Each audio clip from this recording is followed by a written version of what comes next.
All right, welcome to a new video. Mr. Shea here. It is a casual video day, and I am in a boat. I'm out in the middle of a pond because today we're looking at some immigration, and I'm trying to get into the experience of being out at sea. Make sure you wear your life vests, everyone, though. We have to practice water safety here.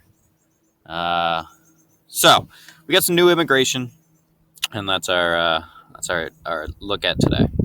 So late 1800s, early 1900s, we get immigrants coming from all over, and a large number of these immigrants are coming from Europe. So between 1870 and 1920, we have 20 million Europeans that are arriving in America. They're taking ships, they're taking ferries, they're taking steamers, and certainly while their voyage is easier than previous centuries, we're not sailing across. The voyage is long and difficult, and is certainly not without danger. Why they're coming? There's a number of reasons, as there always is with immigration. There's religious persecution going on. Particularly, you have Russian Jews that are being persecuted. You have a rising population with new advances in technology, new advances in medicine, science, and health. The population's growing exponentially. People can produce more food. So with a larger population and less land, you have really an inability for a lot of people to make a good living in Europe. I'm about to crash ashore, but we'll survive. And especially in Europe, you have a lot fewer industrial jobs there. So there's not as many opportunities for Europeans. So you see them coming to America, where we know that there is great opportunity. You also have the Irish potato famine, which goes from 1845 to 1852. So you have a massive amount of Irish that are literally starving to death, and come to America for food. Now, if you look at this chart here, these are the main countries that you are seeing immigrants come from. So if you look at the top in Europe, Germany, particularly, there's a huge wave of German immigrants coming through. England and Ireland also, between the two of them, almost equal to German immigrants in those years, or surpassing it. And if you notice at the bottom, we also have a large number of Chinese immigrants. So Chinese and Japanese immigrants are coming over. Particularly, they're first settling in Hawaii. If you look here, this is a pineapple plantation. If you've actually never seen a pineapple grow, they're kind of cool. They're not like on a tree or something. They just kind of sit right on top of this plant. But you have a large group of Chinese and Japanese immigrants coming through. And if you look, between 1870 and 1880 of over 100,000. But between these years, we're looking at close to 200,000 just from China alone. And initially just settling in Hawaii, but also California becomes a main destination, and all up and down the West Coast. Now, for immigrants coming into this country in the late 1900s, with so many people coming in, there starts to be policies that are enacted. There's proposals for decades that follow.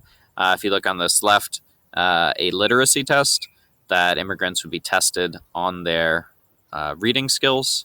If you look on the right, this is a mental exam.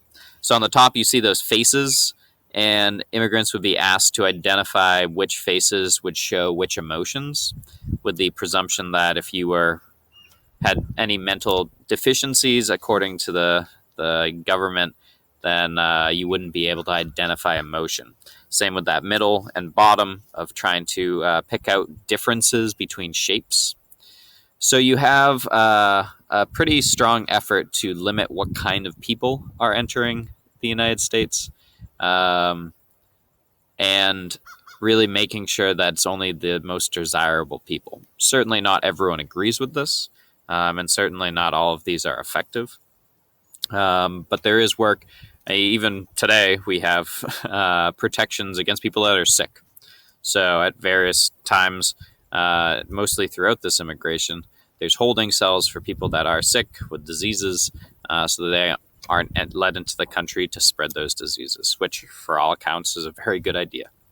And where these immigrants are coming in, where these tests are being given, where people's papers are being checked, we have these big immigration centers. And mostly we have immigration centers both in California and in New York. So Ellis Island is in New York Harbor. It's where people would change their names if their names were deemed to be too difficult to say. The people that are working, writing down paperwork, might not be able to spell it, so they spell it differently. So immigrants' names were changed. My own grandparents went from O'Shea to Shea. We had these ducks that were dropping in the water near me. Hopefully they're not attacking. We had these physical and mental exams to make sure people were fit, both mentally and physically. There's background checks. If there's any criminal records of these people, they would not be allowed in. In the bottom right, these are 3 women who were actually waiting to take a ship back to Europe. They were deemed to be unacceptable immigrants. We also have Angel Island, which is in San Francisco Harbor. This is for virtually all Chinese immigrants. The conditions at Angel Island were pretty horrendous. They're tight, cramped quarters. They're filthy. Immigrants were kept there for days on end. Especially you start seeing at this time severe discrimination against these Chinese immigrants, who predominantly are working on railroads in the mid to late 1800s. But really the U.S. starts to have some pretty severe policies against their immigration. Because you start having backlash.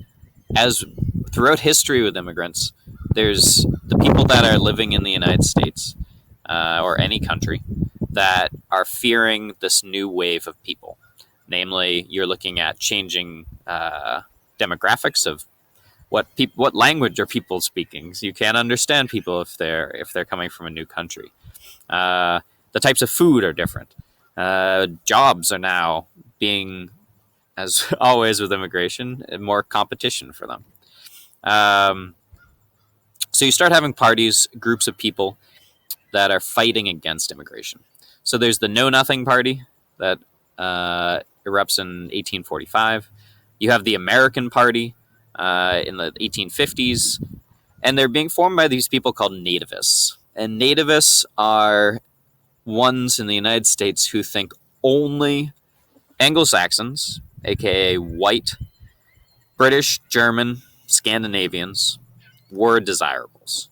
So if you weren't from England, if you weren't German, if you're not from Sweden or the Netherlands, so if you're Spanish, if you're Italian, if you're Asian, if you're from Eastern Europe, Russia, all of these types of people are not seen as desirables in the country.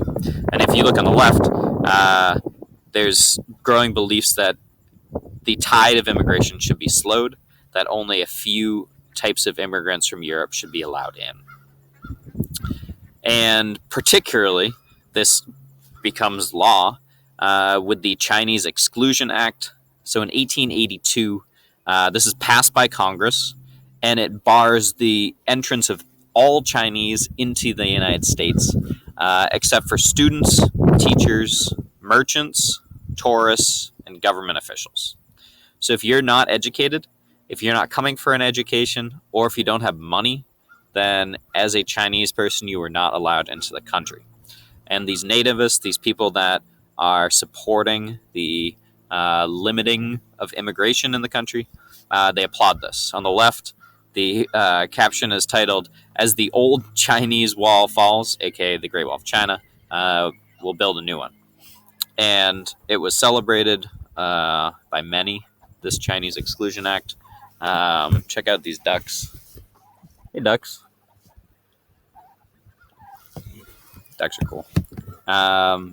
And you start seeing some pretty harsh, both political response to immigration, as well as we'll look at in class, on the ground, how people react in person in cities.